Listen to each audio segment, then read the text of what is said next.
Selama menghadapi penyidikan di Satuan Reserse Kriminal Polres Kediri, tersangka Ainun Novi Hafiful Huda tampak depresi dan kurang merespon lawan bicaranya. Untuk memperkuat argumen itu, penasihat hukum akan meminta rekam medik dari dokter yang sebelumnya memeriksa kejiwaan tersangka. 2 bulan sebelum tragedi berdarah di Desa Wonojoyo Gurah itu, tersangka berhenti bekerja sebagai sopir. Tertekan karena menganggur membuat tersangka depresi. Namun demikian, tersangka sempat berkeliling mencari pekerjaan baru bersama istrinya siang hari sebelum pembunuhan terjadi. Penasihat hukum tersangka memastikan pembunuhan itu spontan karena dilatar belakangi motif cemburu suami terhadap istrinya yang diduga menjalin hubungan dengan pria lain. Tersangka yang kalap karena emosi sesaat kemudian mencekik dan menghujami tubuh korban dengan senjata tajam. Akan tetapi, pasca pembunuhan itu tersangka mengaku menyesal. Bahkan saat ditunjukkan foto sang istri yang terbujur kaku berlumuran darah seketika menangis. Atas pertimbangan tanggung jawab terhadap 2 orang anaknya yang masih kecil, penasihat hukum akan meminta keringanan majelis. Kalau saya sebagai penasihat hukum berusaha mendapatkan pada hukum yang sebenarnya.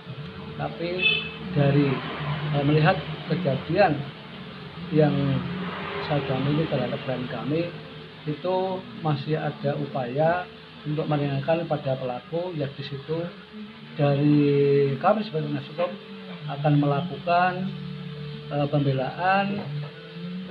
Kita akan minta informasi kepada dokter yang memeriksa terkait dengan kejiwaan dari pelaku. Kondisi kejiwaannya itu seperti apa?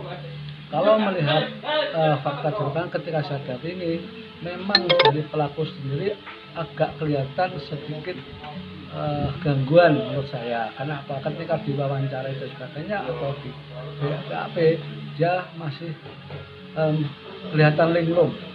Jadi tidak begitu merespon kita diajak bicara. Kalau penyebab depresi apa sih Pak?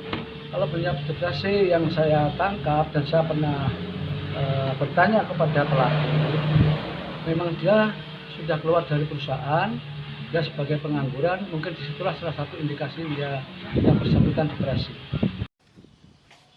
Sebelumnya, Eka Rini, penghuni Rusunawa Dandangan Kediri, terbunuh oleh suaminya sendiri, Ainun Novi Hafiful Huda. Pelaku sempat beralibi korban bunuh diri dengan mengiris pergelangan tangan kanannya. Berkat kecerdikan polisi, drama pembunuhan itu terkuak. Selain adanya ketidaksesuaian alur cerita, juga ditemukan bercak darah pada tubuh dan pakaian pelaku. Dari Kediri, Yanuar Dedi, KSTV.